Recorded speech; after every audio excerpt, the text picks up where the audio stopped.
In some scenarios, you may need to send a report to an individual who has one email address in Sisense but prefers to receive the report at a different email address.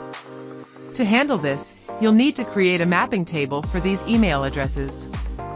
For example, we mapped Benji at Paldi.solutions to Benji_PRM at Paldi.solutions. Next, go to the plugin config file and update the parameters to identify this mapping. You'll need to specify the data source where the mapping is stored, the table, and the columns that contain the mapping information.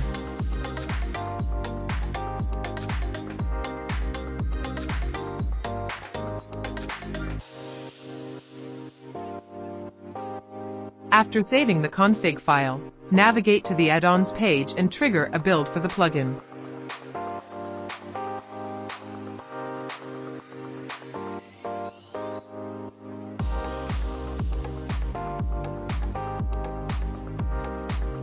Now, initiate a new reporting job.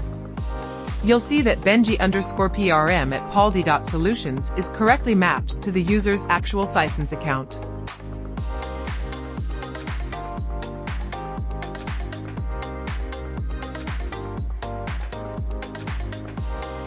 And this is how you utilize email aliasing with Paldi Report Manager.